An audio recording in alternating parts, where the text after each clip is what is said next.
हरे कृष्णा प्रिय भक्तों, आज हम श्रीमद् भगवद गीता के दूसरे अध्याय के श्लोक 70 का पाठ करने वाले हैं। आइए आज का पाठ प्रारंभ करते हैं। भगवान का ध्यान करते हुए भगवान का ध्यान हम इन मंत्रों के द्वारा करेंगे। ओम श्री परमात्मने नमः। ओम पूर्णमदः पूर्णमिदं पूर्णात् पूर्णमुदच्यते पूर्णस्य पूर्णमादाय पूर्णमेवावशिष्यते। श्रीमद्भगवद्गीता गजाननं भूतगणाधिसेवितं कपितजम्बूफलचारुभक्षणम् उमासुतं शोकविनाशकारकं नमामि विघ्नेश्वरपादकपङ्कजं।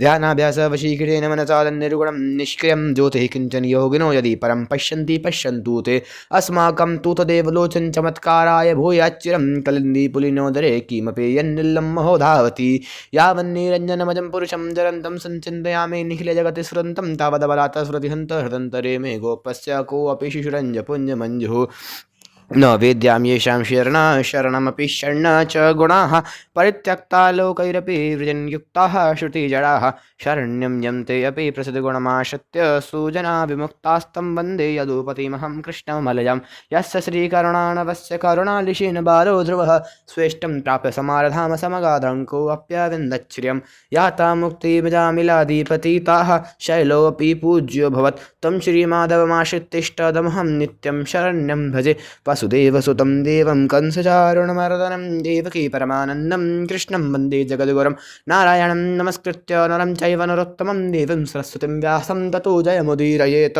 हरे कृष्ण कृष्ण कृष्ण हरे हरे हरे राम राम राम हरे हरे। आज का श्लोक।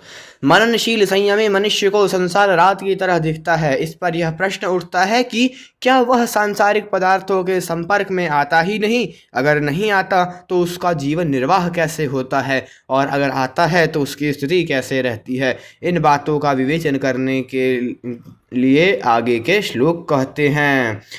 आपूर्यमाणमचलप्रतिष्ठं समुद्रमापः प्रविशन्ति यद्वत् तद्वत् कामायं प्रविशन्ति सर्वे स शान्तिमाप्नोति न कामकामी। हरे कृष्ण। इस श्लोक का शब्दार्थ।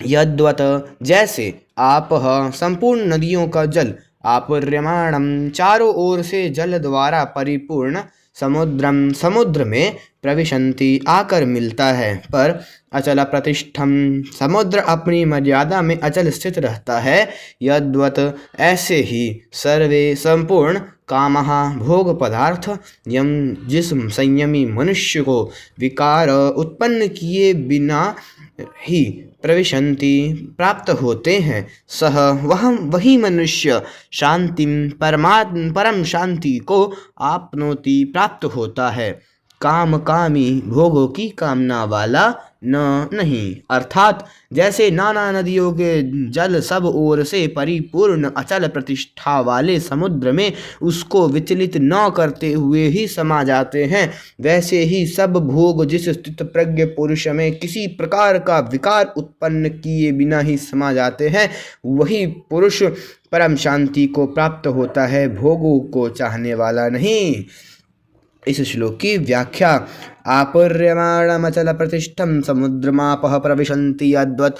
वर्षा काल में नदियों और नदों का जल बहुत बढ़ जाता है। कई नदियों में बाढ़ आ जाती है, परंतु जब वह जल चारों ओर से जल द्वारा परिपूर्ण समुद्र में आकर मिलता है, तब समुद्र बढ़ता नहीं, अपनी मर्यादा में ही रहता है। परंतु जब गर्मी के दिनों में नदियों और नदों का जल बहुत कम हो जाता है, तब समुद्र घटता नहीं। तात्पर्य है कि नदी नदों के जल ज़्यादा आने से अथवा कम आने से या न आने से तथा बड़वान अर्थात जल में पैदा होने वाली अग्नि और सूर्य के द्वारा जल का शोषण होने से समुद्र में कोई फर्क नहीं पड़ता। वह घटता बढ़ता नहीं, उसको नदी नदों के जल की अपेक्षा नहीं रहती। वह तो सदा सर्वदा ज्यों का त्यों ही परिपूर्ण रहता है और अपनी मर्यादा का कभी त्याग नहीं करता। तद्वत् कामायं प्रविशन्ति सर्वे स शांतिमाप्नोति। यहाँ कामः पद कामनाओं का वाचक नहीं है, प्रत्युत जिन पदार्थों की कामना की जाती है उन भोग पदार्थों का वाचक है। ऐसे ही संसार के संपूर्ण भोग उस परमात्म तत्व को जानने वाले संयमी मनुष्य को प्राप्त होते हैं, उसके सामने आ जाते हैं, पर वे उसके कहे जाने वाले शरीर और अंतःकरण में सुख दुख रूप विकार पैदा नहीं कर सकते। अतः वह परम शांति को प्राप्त होता है। उसकी जो शांति है वह परमात्म तत्व के कारण से है और भोग पदार्थों के कारण से नहीं। यहाँ जो समुद्र और नदियों के जल का दृष्टांत दिया गया है वह स्थित प्रज्ञ संयमी मनुष्य के विषय में पूरा नहीं घटता, कारण कि समुद्र और नदियों के जल में तो सजातीयता है, अर्थात जो जल समुद्र में भरा हुआ है उसी जाति का जल नद नदियों से आता है, और नद नदियों से जो जल आता है उसी जाति का जल समुद्र में भरा हुआ है। परंतु स्थित प्रज्ञ और सांसारिक भोग पदार्थ में इतना फर्क है कि उसको समझाने के लिए रात दिन आकाश पाताल दृष्टांत भी नहीं बैठ सकता, कारण कि स्थित प्रज्ञ मनुष्य जिस तत्व में स्थित है वह तत्व चेतन है, नित्य है, सत्य है, असीम है, अनंत है, और सांसारिक भोग पदार्थ जड़ है, नित्य अनित्य है, असत है, सीमित है, अंत वाले हैं। दूसरा अंतर यह है कि समुद्र में तो नदियों का जल पहुंचता है, पर स्थित प्रज्ञ जिस तत्व में स्थित है वहां ये सांसारिक भोग पदार्थ पहुंचते ही नहीं, पर केवल उसके कहे जाने वाले शरीर अंतःकरण तक ही पहुंचते हैं। अतः समुद्र का दृष्टांत केवल उसके कहे जाने वाले शरीर और अंतःकरण की स्थिति को बताने के लिए ही दिया गया है, उसके वास्तविक स्वरूप को बताने वाला कोई दृष्टांत नहीं है। न काम कामी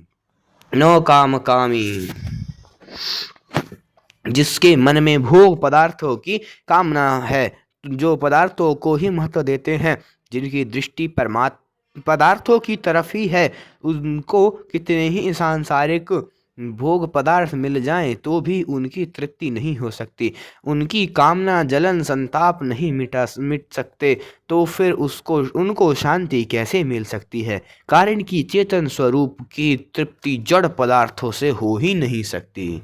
इस श्लोक का परिशिष्ट भाव, अपनी कामना के कारण ही यह संसार जड़ दिखता है, वास्तव में तो यह चिन्मय परमात्मा ही है। वसुदेवः सर्वं सदसच्चामर्जुन सदसच्चामर्जुन। अतः जब मनुष्य कामना रहित हो जाता है तब उससे सभी वस्तुएं प्रसन्न हो जाती हैं। वस्तुओं के प्रसन्न होने की पहचान यह है कि उस निष्काम महापुरुष के पास आवश्यक वस्तुएं अपने आप आने लगती हैं, उसके पास आकर सफल होने के लिए वस्तुएं लालायित तो रहती हैं, परंतु कामना न रहने के कारण वस्तुओं के प्राप्त होने पर अथवा न होने पर भी उसके भीतर कोई विकार उत्पन्न नहीं होता, उसकी दृष्टि में वस्तुओं का कोई मूल्य है ही नहीं। इसके विपरीत कामना वाले मनुष्यों को वस्तुएं प्राप्त हों अथवा न हो, उसके भीतर सदा अशांति बनी रहती है। आज का यह श्लोक संपूर्ण हुआ। अगला श्लोक, अब आगे के श्लोक में स्थितप्रज्ञ कैसे चलता है इस प्रश्न के उत्तर का उपसंहार करते हैं। विहाय कामान्यः सर्वान् पुमान् शरति निस्पृहः निर्ममो निरहंकारः स शांतिमधिगच्छति। हरे कृष्णा।